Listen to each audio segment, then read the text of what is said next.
స్వస్తి దీపం ధనుజ వృష విషాణోల్లేఖ చిత్రం చ లక్ష్మీ లలిత గ్రహముపాస రంగ సర్వం సహోరః. ఏమిటర్థం? మలయజ శశిలిప్తం, మలయ పర్వతంలో దొరికేటటువంటి చందనం. ఇక్కడ శశి శబ్దానికి పచ్చకర్పూరం అని అర్థం. పచ్చకర్పూరం, చందనం, వీటన్నిటినీ వక్షస్థలానికి రాసుకుంటాడుగా ఆయన. వేసవకాలం వస్తుందంటే ఆ పైకప్పులకి ఏవో అన్ని పూస్తున్నారా లేదా చల్లదనం కోసం?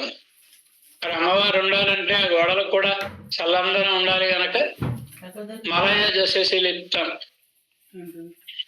ఆవిడికి తూగుటుయ్యల మాలతీ దామ తల్పం, మాలతీ మాల, ఆ పుష్పముల మాలే తూగుటుయ్యల. సుమణి సర వితానం, కంఠహారం అనేక రత్నములతో శోభిల్లుతూ పైన ఏదో చాందినితో అలంకరించినట్టుగా ఉంటుంది. కౌస్తుభ స్వస్తి దీప అని మాట్లాడినప్పుడు కౌస్తుభమణి ఎప్పుడు భగవంతుడు వక్షస్థలంలో ధరించుంటాడు. అది మంగళ దీపం. దీపం అక్కర్లేదు అసలు. ఇంచేతంటే మంగళాలయాన్ని లక్ష్మీదేవి ఉంది వక్షస్థలంలో, దీపం ఎందుకు?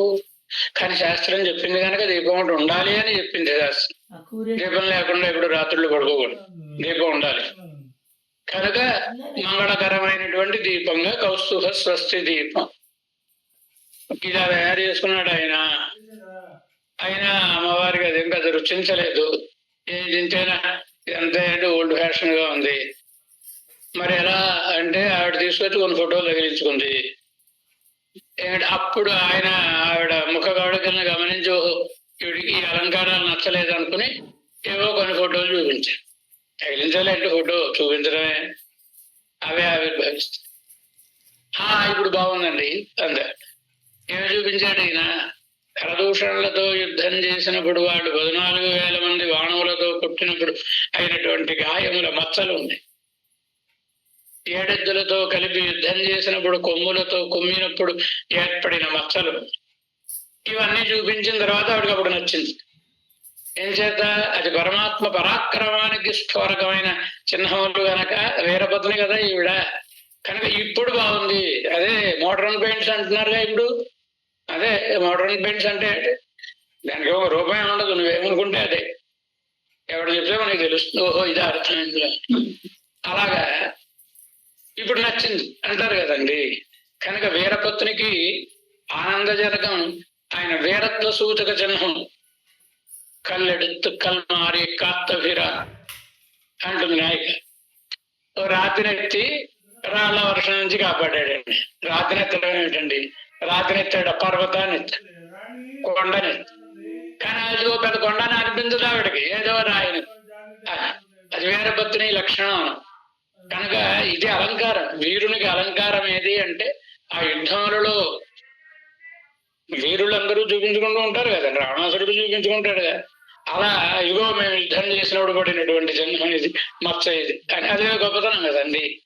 అలా వీరత్తడు, వీరత్వం వలన ఏర్పడినటువంటి కాయలుగా చూడడం అనేది వీరభుజములకు అలంకారం. ఇదే వీరభుజములకు అలంకారం కదా. శుభై ఎలాంటివి? ఇప్పుడు బలం ఉన్నవాడు ఎంతమంది లేరు లోకంలో. కుంభకర్ణుడికి లేదా, రావణాసురుడికి లేదా, హిరణ్యకశిపుడికి లేదా. కానీ వాళ్ళ భుజబలం లోకాన్ని పీడించడానికి ఉపయోగపడింది తప్ప లోకానికి ఉపకరించడానికి ఏం ఉపయోగపడలేదుగా. ఏం ప్రయోజనం? అభయమిచ్చే భుజములై ఉండాలి కదా. శుభై శుభకరము, శుభేన మనసాఖ్యాతం ఎన్నుమా పోలే ఆశ్రిత సమృద్ధియే ప్రయోజనాః வெறும்புறத்திலே ఉపకరికం తోళ్கள் ఎన్నుగల్. సుఖకరములైనటువంటి బాహువులు. ఏమిటా సుఖకరం? భగవంతుడు ఎప్పుడు సుఖమే తెలుస్తాడండి. ఆయన అవయవములు సుఖమే చేస్తాయి. విష్ణు పురాణ వచనం.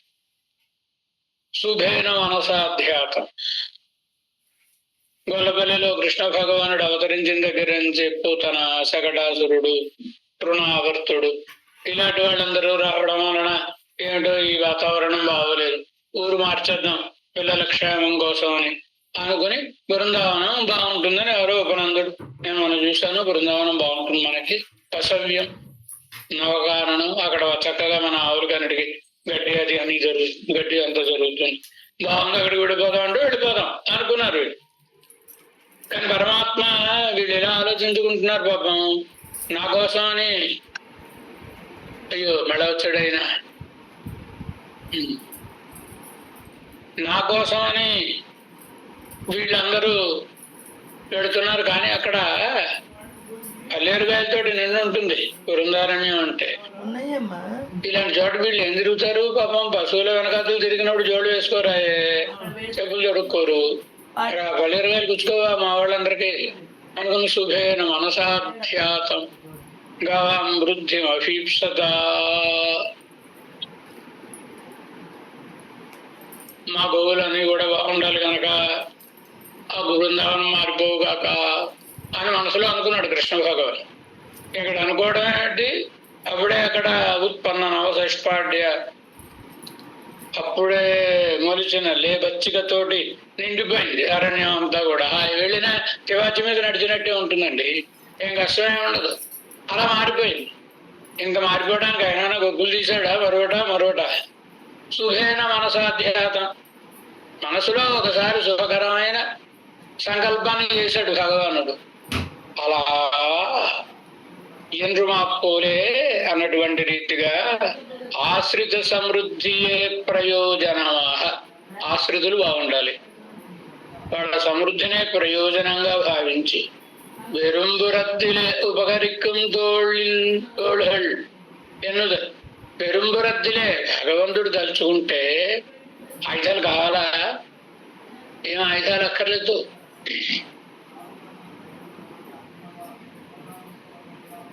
శ్రీకృష్ణ అవతారంలో కృష్ణ భగవానుడు నీలాపనిందను తొలగించుకోవడం కోసమని అరణ్యంలో వెతుక్కుంటూ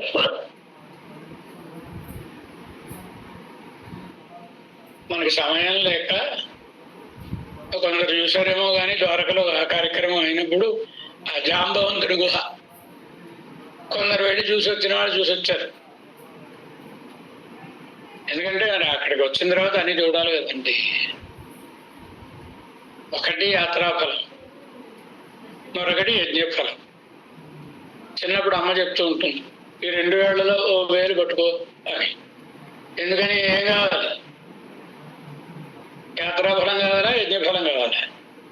యజ్ఞఫలం కావాలంటే 7 రోజులు ఆ యజ్ఞస్థలిని దాటకుండా అక్కడే ఉండి, రేపు నైమిషారణ్యం వస్తున్నారు అందుకే చెప్తున్నాయి, ఆ యజ్ఞఫలం దక్కాలి అంటే అక్కడే ఉండి యజ్ఞంలో పాల్గొని, కావాలంటే ముందో వెనుకో ఆ తర్వాత వెళ్ళి చూపించు. కాదండి మళ్ళీ వస్తాం ఇక్కడికి అని చూసేద్దాం అనుకుని వెళ్ళిపోతే యాత్రాఫలం దక్కుతుంది కానీ యజ్ఞఫలం దక్కదు.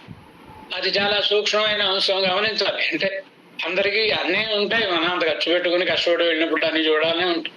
అనుకున్నప్పుడు ఓ రోజు ముందో ఓ రోజు అనుకో దానికి ఏర్పాట్లు చేసుకోవాలి తప్ప యజ్ఞం లోపల వెళ్ళిపోవడం అనేది అవివేకమైన కృత్యమే నేను నిర్మోహమాటంగా చెప్తాను కదా. అలాంటి ఉద్దేశాలు ఉన్నవాళ్ళు రాకపోయినా మంచిది. ఇది కూడా నిర్మోహమాటంగా చెప్తాను, ఎందుకంటే యజ్ఞానికి వచ్చిన వాళ్ళు యజ్ఞానిలోనే ఉంటారు. అది దీక్ష, ఆ 7 రోజులు దీక్ష. దీక్ష అక్కడ ఉంటేనే ఫలం దక్కుతుంది, లేకపోతే ఫలం దక్క. మనం టూరిస్టులకు వెళ్ళింటే సరే వదిలేదు, ఇప్పుడు ప్రస్తుతం కాదు. ఆ జాంబవంతుడి గుహకి వెళ్ళాడండి ఆయన. వెళ్ళిన తర్వాత సరే ఏదో మాట పెరిగింది, చూసుకుందాం అంటే చూసుకుందాం అనుకున్నారు. వాళ్ళ యుద్ధోద్ధతికి ఆ బెలం సరిపోదు కనుక బెలం అవతల వైపుకు వెళ్ళాడు. కొండ బెలం అవతల వైపు సైన్యం అంతా ఉన్నారు. కృష్ణ భగవానుడు ఒకడు లోపలికి వెళ్ళాడు. అటు తర్వాత యుద్ధం చేసుకోవడానికి అవతల వైపుకు వెళ్ళారు. వెళ్ళిన తర్వాత యుద్ధం చేయడం ప్రారంభం. యుద్ధం చేయడానికి కృష్ణ భగవానుడు యుద్ధం అనుకుని వెళ్ళలేదుగా పాపం, ఆయన ఆయుధాలేం పట్టుకెళ్ళలేదు. అప్పుడు ఆయన దగ్గర అంటే ఆయన గుహ, ఆయన దగ్గర ఆయుధాలు ఆయనగా ఆయుధం వేసినాడు. ఈయన కూడా ఆయుధం పట్టుకుని అలా తిరిగి సరడం ఏదో ఇలాంటి ఏదో చేస్తుంటాడు ఆయన. దానికోసం వెళ్ళి అంత అడదములు తరులు విరిగిన అంటారు. మొత్తం అక్కడ ఉన్న చెట్లన్నీ పుచ్చుకొని కొట్టుకున్నారు. చెట్లన్నీ ముక్కలు ముక్కలే కింద పడిపోయి, పర్వత శిలలతో కొట్టుకున్నారు, నుగ్గునుగు అయిపోయి. అప్పుడు ముష్టి నహర్ని శంభు అంటాడు పోతనగా. అప్పుడు బాహావాహి ఇద్దరు పిడికిడి పోటులతో యుద్ధం చేసుకున్నారు. ఎక్కడ భగవంతుడితో ఎవరైనా యుద్ధం చేయగలండి? ఏమైపోయింది? ఇంత గొప్ప త్రివిక్రమావతార కాలంలో పెరిగిన త్రివిక్రముని చుట్టూ ముమ్మారు ప్రదక్షిణం చేసిన అంత బలశాలి అయిన జాంబవంతుడు ఏమైపోయాడైనా పిష్టాంగోరు శరీరుడై శరీరం అంతా పిండి పిండి అయిపోయి కింద పడిపోయాడు. ముష్టి గిడిగిడి బోటులతోటే కదండి. ఆయుధాలు అవసరమా పరమాత్మకి? ఏం అవసరం లేదు, ఆయుధాలు ఏం అవసరం లేదు. పరమాత్మ కంసుని చంపడానికి ఏం ఆయుధం పట్టుకున్నాడండి? తృణావర్తుని చంపడానికి ఆయుధం పట్టుకున్నాడా? శకటాసురుని చంపడానికి ఆయుధం పట్టుకున్నాడా? ఆయుధాలు ఎందుకు ఆయనకి? అవసరం లేదు. మనకి ధైర్యం కలగజేయడం కోసం అయ్యో ఈయన వడ్డీ చేతులతో వచ్చాడు మనకేం సాయం చేస్తాడండి అని మనం ఎక్కడ భయపడతాము అని ఆయుధాలు తప్ప. ఆయుధములు లేకుండానే శత్రువులను సంహరించి ఆశ్రితులను కాపాడే సామర్థ్యం కలిగినటువంటి భుజములు. కనుకనే వెరుంబురత్తిలే అంటే ఏం ఆయుధాలు లేకుండానే ఉపకరిక్కం ఆశ్రితులైనటువంటి వారికి ఉపకరించే తోళ్ళల్ ఎన్నుదల్ భుజములు అనడం గాని, ఆశ్రితర్కు ప్రాప్యమాన తోళ్ళల్ ఎన్నుదల్ మనం కోరుకునేదేంటి? ఆయన భుజముల అండ కదండి. ఆశ్రితులైనటువంటి వారు అందరూ కోరుకునేది పరమాత్మ యొక్క భుజముల నీడలు నేనుండాలి అని, సేవించి ఆనందించాలి. ఆయన యొక్క విదృష్టి ఆకృష్టి యతివిధుత దుగ్ధాబ్ధి చలితై అవిస్పంద అంటారు కదా. కనుక ఆయన భుజములు ఆయతాశ్చ సువృత్తాశ్చ బహవ పరిభోగమా సర్వభూషణ భూషార్హా కిమర్థం న విభూషితా అని మనకు ఆనందాన్ని కలిగించడానికి వట్రువలై ఎత్తుగా ఉండి పైగా ఆయుధమును తలపించేటటువంటి ఆయన భుజములే చాలు. ఆయన భుజముల సౌందర్యమే ప్రాప్యము. కనుక శుభై శబ్దానికి అర్థమై ఒకటి ఆశ్రితుల అమంగళములను పోగొట్టజాలినటువంటి ఆయుధములు లేకుండానే పోగొట్టజాలినటువంటి కలిగిన భుజములు. రెండవది పరమ భోగ్యములై సుందరముగా ఉండేటటువంటి భుజములు. శుభై ఒకటా రెండా చతుర్భి 4 భుజములు. కల్పకతరుపణిత్తా పోలే 4 కల్పక వృక్షం ఎలా అయితే శాఖలతోటి నలుదిక్కులా వ్యాపించి ఉంటుందో అలా 4 భుజములు. ఆశ్రిత రక్షణమే వెడనీరా పణెత్తబడి ఎలా ఉంటాయి భుజములు? మంచి సమృద్ధిగా పెరుగుంటాయండి. కల్పవృక్షం యొక్క శాఖలు ఎలా పెరుగుంటాయో అలా పెరుగుతాయి. మరి ఎవడైనా నీళ్లు పోసారా బాగా పెరగడానికి? ఏమిటి నీళ్లు? ఆశ్రితులను కాపాడిన కొద్దీ ఆ బాహువులు పెరిగిపోతూ ఉంటాయండి. ఆ బాహువులు మరింత ఉత్తుంగంగా పెరుగుతూ ఉంటాయి. కనుక దానికి ఏమిటి ఆలంబనం అంటే ఆశ్రిత రక్షణే. ఆశ్రితులను కాపాడితే చాలా ఆనందం. ఆనందంతో భుజములన్నీ కూడా 4 భుజములు ఉంటాయి అని. చతుర్భి భగవంతుడు ఎవరండి? సరే, కల్పకదర్పణిత్తా పోలే 4 కల్పవృక్షం విజృంభించినట్టుగా అది పూచినట్లుగా 4 అంటే కల్పకతరు పణిత్తా పోల్. చేతులు పెట్టుకోవడం అంటే ఏదో చేతులు తగిలించుకోవడం, అవి కృత్రిమంగా కనబడడం, అసహజంగా కనబడటం కాదు. చెట్టుకు కొమ్మలు పుట్టాయనుకోండి సహజంగా ఉంటుంది. అలాగే ఈయన బాహువులు కూడా ఆ శరీరానికి సహజంగా ఉండేటటువంటి బాహువులు ఈ 4 కూడా. అని ఆ సహజత్వాన్ని చెప్పడం కోసమని కల్పకతురు పణిక్తాప్పోలే నాళాయ. ఆశ్రిత రక్షణమే వెళనీరాహ పణిక్కబడి, ఆశ్రితుల్ని కాపాడుటనే తనకు జలములుగా కలిగి ఉండి పెరిగినటువంటి రీతి. నీడు వస్తే కదా చెడుగురు. ఆజాను విలంబిభిర్భుజై, ఆజాను విలంబిభిర్భుజై, ఆజాను అంటే మోకాళ్ళ వరకు సాగి ఉండేటటువంటి పొడవైనటువంటి బాహువులు. అంటే సాముద్రిక లక్షణములలో ఉత్తమ పురుష లక్షణములు మోకాళ్ళనంటూ ఉండేటటువంటి బాహువులు అంటే. కనుక ఆజాను బాహువాయిరే ఇరుప్పదు, అలా ఉండే బాహువులు కలిగిన వాడే కదా ఉంటాడు.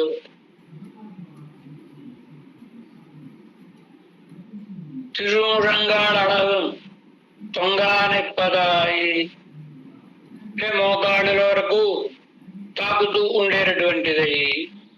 పురుషోత్తమ లక్షణమిరుక్కిరబడి, పురుషోత్తమత్వం భగవంతుని యొక్క పురుషోత్తమత్వాన్ని సూచించేటటువంటిదై ఉన్నటువంటి రీతి. ప్రియావత్సంస திருத்தோடுகளுக்கு ஆசிரித ரட்சணமே యాత్రయాయి ఇరిక్కిరబడి సొల్లి. ఇంతవరకు బాహువులు, ఆ బాహువులు ఆశ్రితుల్ని కాపాడడంలో ఎప్పుడు సన్నద్ధమై ఉంటాయి, అందువలననే ఆనందమును పొందుతూ ఉంటాయని తెలపడం జరిగింది కీట్ వెనుక. ఇక అదువే పచ్చయాహ పిరాట్టి అణిక్కుంబడి సొల్లిహెరదు, దానిని కానుకగా చూపించి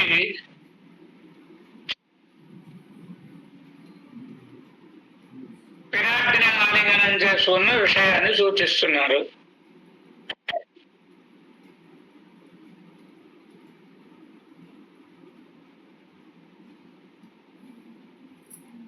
శ్రీ రామాయణంలో ఖరదూషణ వధం చేశాడు పరమాత్మ.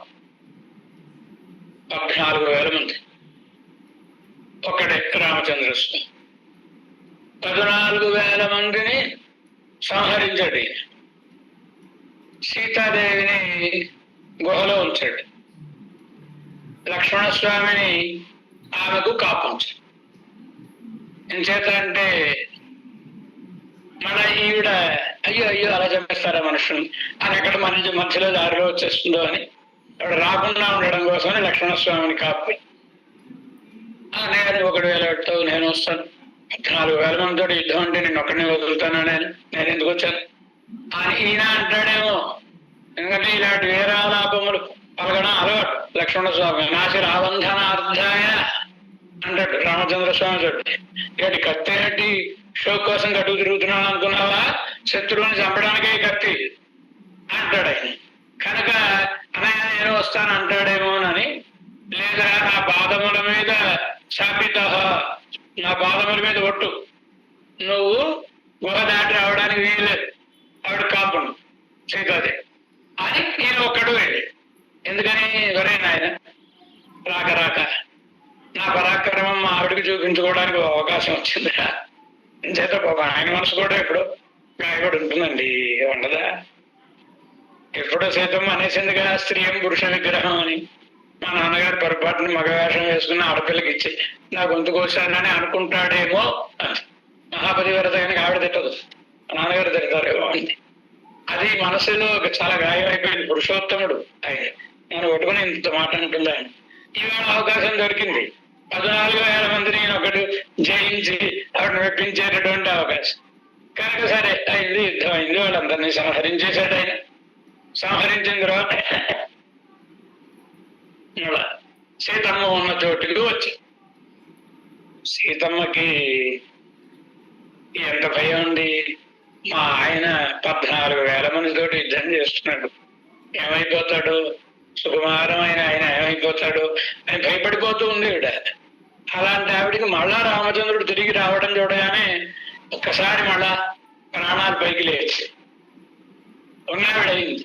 తం దృష్ట్వా శత్రుహంతారం మహర్షీణాం సుఖావహం బభూవ హృష్టా వైదేహీ భర్తారం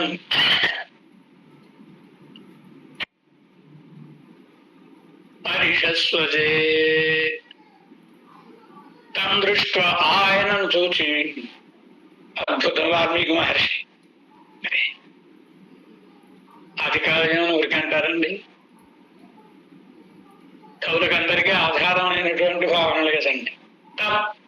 ఇంత చాలా సులభమైన పదాలలో అనంతమైన అర్థాన్ని ఈవిడ్చి అందించేస్తాడు మహర్షి.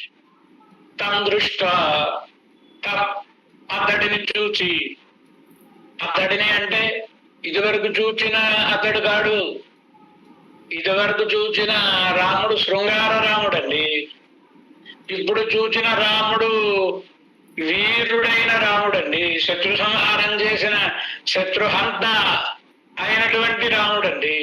కనుక తం దృష్ట్వా, అతడిని చూచి, ఎవరైనా శత్రుహంతారం తం దృష్ట్వా, శత్రువులను వేదాంత దేశకులు జయ జయ మహావీర మహాధీర ధౌరేయ, ఆరంభమై మహావీర వైభవం, చివరు కూడా మహావీర వైభవం సుధియ అని ముగిస్తారు కదా. మహావీరుడు, మహావీరుడు అంటే వీరుడు, సూర్యుడు వాడుతుంటారు కదండి. వీరుడు సూర్యుడు అని. శౌర్యం గలవాడు సూర్యుడు. ఏడు శౌర్యానికి వీర్యానికి తేడా. శత్రు సైన్యాన్ని చూచి అమ్మో ఇంత సైన్యమే అని బెదరకుండా ఉంటే ధీరుడండి. శౌర్యం గలవాడు బెదరడు. సరిపోదు. వెళ్ళి యుద్ధం చేసిన తర్వాత తనకు ఎలాంటి గ్లాని లేకుండా అవతలి వారిని అందరినీ చీకాకు పరిచేవాడెవడో అక్కడే వీరుడు. ఏ లక్షణం అదే. రామచంద్ర స్వామి ఒక్కడు వెళ్ళి 14,000 మందిని మరి అందించాడా? ఒక్కడు తప్ప. 14,000 మందిలో ఒక్కడు తప్ప మిగతా వాడిని అందరినీ సంహరించేశాడు. ఆ ఒక్కడేవాడు అకంపనుడు అనేవాడు. అకంపనుడు అంటే వాడి పేరు, వాడు పెద్దవాడి పేరు పెట్టిన పేరుండి. అది యుద్ధంలో కంపించడు. ఎంత గొప్ప యుద్ధం అయినా బెదరడు. అలాంటి వాడు భయపడి పారిపోయాడు. అకంపనుడు కాస్త భయపడి పారిపోయాడు. అదే వీరత్వం అంటే. తనకు మహాత్ముడుగా అవతలవాళ్ళు మహాత్ముడు కలిగించడమే కదా వీరత్వం అంటే. రావణాసురుడు అడిగాడు వాడిని, ఒరే 14,000 మందిని ఒక్కడిని మిగల్చకుండా రామచంద్రుడు సంహరించాడన్నావు, నువ్వేలా బతికి బట్టగట్టి నా దగ్గరికి వచ్చావురా అని అడిగాడు. కథం చిదహమాగత అంట. చమత్కారం వాల్మీకి మహర్షి. వ్యాఖ్యానతో విశేష ప్రతిపత్తి అని. వ్యాఖ్యానం లేకపోతే మనకి ఇవేం దోచమండి. మామూలుగా కథం చిదంటే ఎలాగో అలా చచ్చి చెడి కన్నులొట్టబోయి ఈనాడు అర్థాలు చెప్పుకుంటాం. కాదు, వ్యాఖ్యానం చూడాలి. గోవిందరాజు ఏడు కథంచిదంటే స్త్రీ వేషాన్ని ధరించి వచ్చేట్టు. ఆడవాళ్ళని చంపడిగా అయినా కనుక చంపలేదు. అందుచేత కథంచిదహమాగత అంటే స్త్రీ వేషం ధరించి వచ్చానండి అని అర్థం అంట కదా. ఇంత తం దృష్ట్వా శత్రుహంతారం పెడతారు. మహర్షీణాం సుఖావహం, మహర్షులకు సుఖాన్ని కలుగజేసిన రామచంద్ర స్వామిని చూడగానే సీతమ్మ ఆనందం పట్టలేక భర్తారం పరిషస్వజే, భర్త గారిని ఆలింగనం చేసుకుంది. ఆ ప్రక్కన ఎవడు ఉన్నారు? మరిది గారు ఉన్నాడండి. మరి మరిది గారు ఉండగా, మరిది ఎదురుగుండగా భర్తని ఆలింగనం చేసుకుంటే బాగుంటుందా? అవన్నీ మర్చిపోయింది. అసలు మా ఆయన ఏమైపోతాడో అని భయపడుతున్న ఆవిడకి ఇంతకు మునుపు అనేక చర్చలు జరిగాయి. సీతారాముల మధ్యలో మహర్షులు శరణు వేడడం, వాళ్ళని బాధ పెట్టేటటువంటి రాక్షసుల్ని నేను సంహరిస్తానని నేను వాగ్దానం చేయడం, ఇవన్నీ తెలుసును సీతమ్మకి. ఇవాళ మహర్షులను అందరినీ హింసించేటటువంటి వాళ్ళని అందరినీ సంహరించాడు అనగానే కలిగిన ఆనందం ప్రాకృతమైన భార్యాభర్తల్లా అనుకోకూడదు. అమ్మా ఆయన తండ్రి జగత్, ఆయన మహర్షిణాం సుఖావహం. ఎప్పుడైనా నిజమైన తల్లి ఎవరు అంటే మనకు నెక్లెస్ పట్టుకొస్తే భర్త గారిని కబులించుకునే తల్లి కాదు. పిల్లలకి ఏమైనా మంచి డ్రెస్సులు అవి కొంటే భర్త గారిని అభినందిస్తే ఆవిడ నిజమైన తల్లి. అలా సీతమ్మ కూడా మహర్షీణాం సుఖావహం, మహర్షులకు సుఖాన్ని కలిగించాడనే కానుక.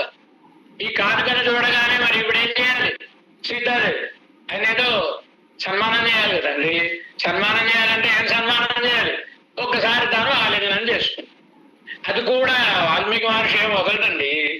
పరిషస్వజే సస్వజే పరిషస్వజే అన్ననే చెప్పేసి మొత్తం రామచంద్రుని శరీరం అంతా తాకేలాగా ఆలింగనం చేసుకుంది. ఎందుకోసమని? 14,000 మందితో యుద్ధం చేస్తే వాడే ఊరుకుంటారు? ఆ బాణాలు వచ్చి కొడితే గాయాలు అవ్వండి. ఈ గాయాలన్నీ పోవాలంటే ఔషధులన్నిటికీ ఆకరణ ఎవరు? భూదేవి. భూదేవి యొక్క సారంగా జన్మించినటువంటి ఆవిడ సీతాదేవి. కనుక ఈవిడ ఒక్కసారి ఆలింగనం చేసుకునేటప్పటికీ మొత్తం ఆ గాయాలన్నీ మాయమైపోయాయి. కొన్ని దివ్యమైన ఔషధులు ఉంటాయండి, అది ఇలా తగిలిస్తే చాలు గాయం అసలు ఉందని సంగతి తెలియదు మనకి, మాయమైపోతుంది. అలా ఆలింగనం చేసుకుంది అని భర్తారం పరిషస్వజే అందమైన భర్తారం పరిషస్వజే. మళ్ళీ ఆ భర్తారానికి ధాత్వర్థం ఇప్పోదిరే జీవిత పెరియవచ్చాన్ బిళ్ళ వ్యాఖ్యానం దాని శ్లోకం. ధాత్వర్థం ఇప్పోదిరే జీవించదు. భర్త అంటే అర్థం ఏంటండి?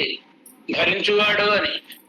ఆ అర్థం ఇప్పుడు కదా ప్రకాశించింది అని ఆవిడ ఆలింగనం చేసుకున్నారు కదండి. కనుక మరి సీతాదేవి అంత ఆనందంగా ఆయన ఆలింగనం చేసుకోవడానికి రామచంద్రుడు చూపించిన కానుక ఏంటి? మహర్షీణాం సుఖావహం, ఋషులకు సుఖాన్ని కలిగించడం. అది ఆవిడకి ఆనందాన్ని కలిగించింది కదా. అదే విషయం ఇక్కడ సాయిస్తున్నారు. ఏమని? అదువే పచ్చయ ఆశ్రితులను కాపాడుట అనుదానినే కానుకగా చూపించి పిరాట్టి అణిక్కింబడి సొల్లు హెరదు. పిరాట్టిని ఆలింగనం చేసుకునే రీతి చెప్పబడుతున్నది. అదే ప్రియావతంస ఉత్పల అంటే ఆలింగనం చేసుకున్నప్పుడు ఆవిడ కర్ణభూషణములు తగులుతూ ఉంటాయి భుజాలు. కనుక ఆ మచ్చలేవో ఆ గుర్తులేవో పడతాయన దాన్ని వర్ణిస్తూ ప్రియావతంసోత్పల కర్ణభూషణ పిరాట్టి తిరుచెవి మలరాన ఉత్పలం ఎన్న ఒకటి. ఆవిడ ఉత్పల పుష్పములను ధరిస్తుంది, వాటి గుర్తులు. మత్తుముళ్ళ కర్ణభూషణంగాడన్న ఇంకా కర్ణభూషణములు ఉంటాయి కదా అవి. వీటి యొక్క సంసర్గత్తాలే తత్కాలత్తిలే కించిత్ ఆగుంచితమాన తిరుక్కుడల్ కత్తై ఎన్న. ఇలా ఈవిడ ఆలింగనం చేసుకోవడం నా చుట్టుముట్టు వీడుతుంది. అకేశములన్నీ కూడా వేలాడుతూ ఉంటాయి భుజముల మీద. అవి అనగా ఇవత్తినుడయ సమ్మర్దత్తై కోల్ సొల్లుమవయ. ఇవన్నీ ఏమంటారు? తోడిట్ట కాదు, అడయాళం తెరియామై ఇల్లైరే. అంటే దుద్దులు పెట్టుకుంటూ ఉంటారు చాలా మంది. ఆ దుద్దులు తీసేశారనుకోండి, తీసినా గుర్తులు కనబడుతూ ఉంటాయి కదా. అలాగే ఈవిడ ఎప్పుడు ఆలింగనం చేసుకుంది, ఆ గుర్తులు ఇప్పటికీ కనబడుతున్నాయి. కొంచెం అక్కడ ఆభరణాలు అవి అన్ని ఉండడం వలన కనబడేటటువంటి గుర్తులు ఇప్పటికీ కనబడుతూ చాలా ఆనందాన్ని కలిగజేస్తున్నాయి. అలా వీటి యొక్క తిరుక్కుడకత్తాయన్న అంటే తెలుసుకోవచ్చు. ఇవత్తునుడే సమ్మర్దత్త, ఇవన్నీ కూడా మరి పైన వేలాడుతూ ఉండడం వలన కోడి సొల్లు అవయాయి, వాటన్నింటినీ మన గుర్తులుగా చూపిస్తున్నటువంటివి. అవత్తాలే విళంగా నిండుళ్ళ అవని. అలాంటి గుర్తులతోటి కూడిన బాహువులతో కూడిన పరమాత్మ ఆయన. సీత శోభితం పురా ఎన్గిరబడియే. సీతాదేవితోటి శోభించినటువంటిది పూర్వము.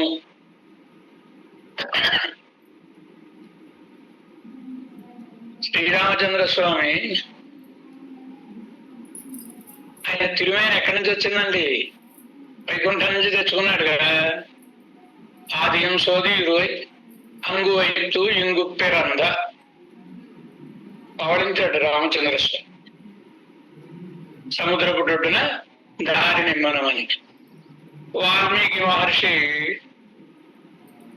అయినా ఈ లోకానికి మానవుడుగా రామచంద్రుణ్ణి రాస్తున్నవాడైనా తత్వం తెలిసినవాడైన కనుక అప్పుడప్పుడు మనసులో దాచుకోలేక తత్వాన్ని చెప్పేస్తూ ఉంటాడు.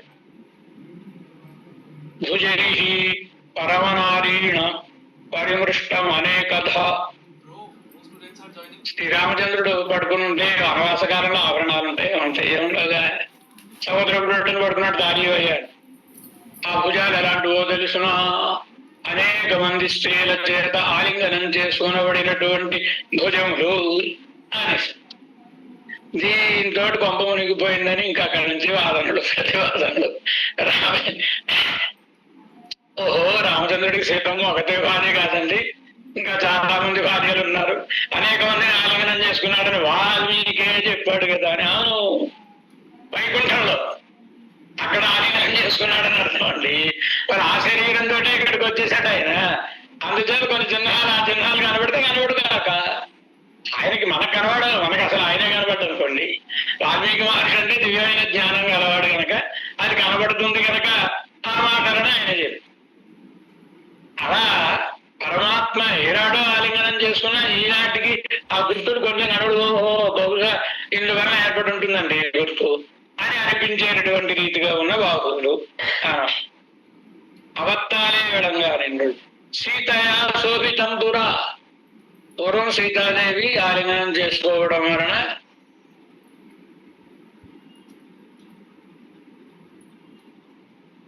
రామబాహు ఉపధానమేషతే అనుపాశ్రితోన్యాయ. అద్భుతమైన వాడు చెప్తాడండి భవభూతి. భవభూతి ఉత్తర రామచరితంలో సీతాదేవి పాపం గర్భవతి, నిండు గర్భవతి, అలసిపోయింది. ఏదో ఏం చేస్తారండి అలాంటి వాళ్ళు ఆ బొమ్మలు చూసుకుంటూ అలా కూర్చుంటారు కదా. అలాగే ఏవో బొమ్మలు చూపిస్తున్నాడు ఆయన. అలసిపోయింది ఎక్కువసేపు పాపం ఆవిడ. ఈయనంటే ఉత్సాహంగా చూస్తున్నాడు కానీ అలసిపోయింది, ఆవిడ గర్భిణి కదా, నిద్ర వస్తుందండి. అంటే తన భుజాన్ని ఆవిడికి తలగడ కింద ఇచ్చాడు. ఇలా పడుకో అన్నప్పుడు రామచంద్రుడు అన్న మాట ఏమని? అనుపాశ్రితోన్యాయ. ఇంతవరకు ఏ స్త్రీ ఈ భుజం మీద పడుకోలేదు సుమా. రామ బాహు రుపధానమేషతే. నీ తలగడ తిండి ఇదిగో ఈ రాముడు బాహువే అంటాడు. అలా శోభితం పురా. పూర్వకాలం సీతాదేవి ఆలింగనం చేసుకోవడం శోభించినటువంటి బాహువు. ఎంగినబడి వీరభుజత్తయ్యే వీరపత్ని అడగదు. వీరుని భుజాన్ని కదా వీరపత్ని ఆలింగనం చేసుకునేది. అల్లాగపోదు. అలా కానప్పుడు సజాతీయన స్త్రీ அனைத்தோபாதீரே பிரணய சின்னங்களும் ரக்ஷண சின்னங்களும் இரே திருத்தோளுகளுக்கு மாங்கல்யம்.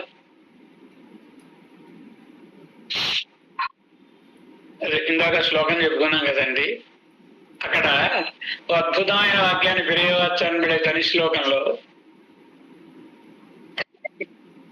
భర్తారం పరిషస్వజే అన్నప్పుడు భర్తారం పరిషస్వజే భార్యాభర్తలు అయిన తర్వాత అప్పటికి ఎంతకాలం అయిందండి? వాళ్ళిద్దరూ వివాహం అయిపోయింది, 12 ఏళ్ళు అక్కడ ఉన్నారు. అక్కడ ఉన్న తర్వాత మళ్ళా తిరిగి అరణ్యానికి వచ్చారు. ఇక్కడ కాలం గడుపుతున్నారు. ఇంచుమించుగా చివరి దాకా వచ్చేసారు.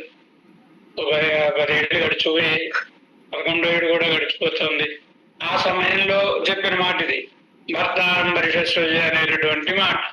ఎన్ని మార్లు ఆలింగనం చేసుకుని ఉండదు ఆవిడ ఏకాంతంలో భర్త గారిని. భర్తారం పరిషస్వజే. ఇంతకు మునుపు రామచంద్రుని ఆలింగనం చేసుకుంటే ఒక స్త్రీ ఆలింగనం చేసుకున్నట్టు ఉండేది.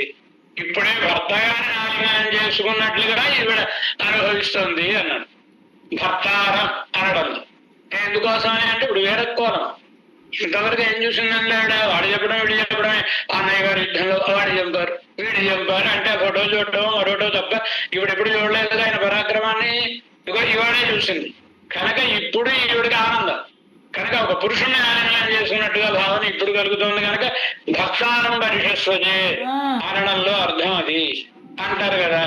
అదే సాగిస్తున్నారు. వీరభక్తిని అడగదు అలాగపోదు. అలా కాకపోతే వీరుడని ఆలింగనం చేసుకుంటే ఆనందం తప్ప, లేకపోతే సజాతీయ స్త్రీ ఉపాధిరే తన జాతిగా చెందిన స్త్రీని కౌగులించుకున్నట్టే ఉంటుంది, ఆలింగనం చేసుకున్నట్టే ఉంటుంది. చిహ్నములు రక్షించే చిహ్నములు కదా. ఇదో ఈ తిరుత్తోడు అడుగు మాంగళ్యం భుజములకు మాంగళ్యకరమైనటువంటివి చకాసతం అలాంటి బాహువులతో ప్రకాశించుతున్న ఇప్పటిప్పట్ల తోళ్ళడిరే ప్రణయాన ఉనకు ఔజ్వల్య హేతుకల్ పరమాత్మ.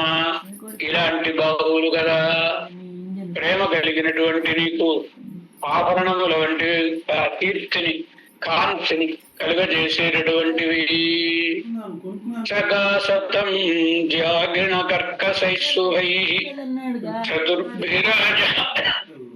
పెట్టుకోవద్దన్నాడు. చతుర్భిరాజాను విలంబిభుజై ప్రియావతం సోత్పల కర్ణభూషణ శ్లఘాలగావంత విమర్దశంసిభిః. తరువాతి శ్లోకం. మంచం ఎదురు కబోర్డ్ ఉంది కమ్మా, దాంట్లోనే ఉంది. కుట్రాలని చెప్పాను కదా.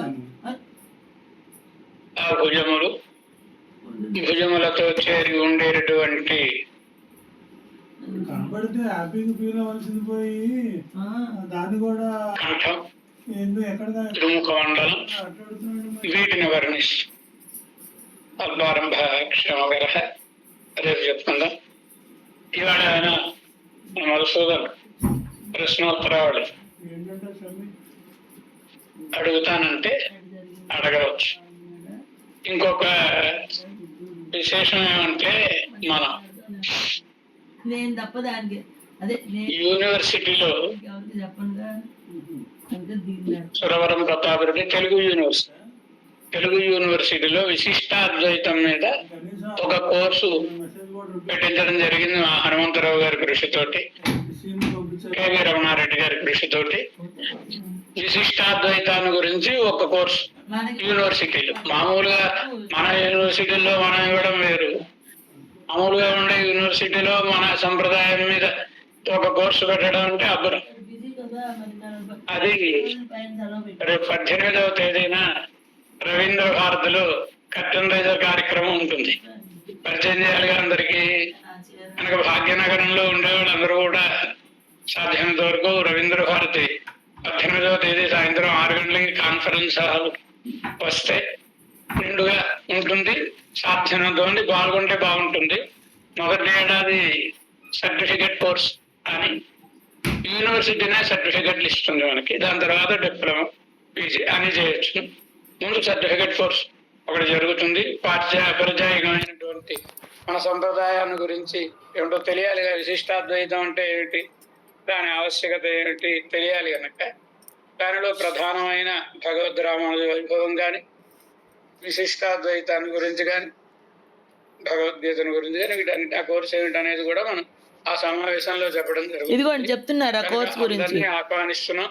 సాధ్యమైనంత వరకు యోగులైనటువంటి వాళ్ళందరూ కూడా ఈ సర్టిఫికేట్ కోర్సులో చేరితే చాలా సంతోషం. మిగతా విశేషాలన్నీ కూడా తర్వాత మీకు అందరికీ తెలపడం జరుగుతుంది.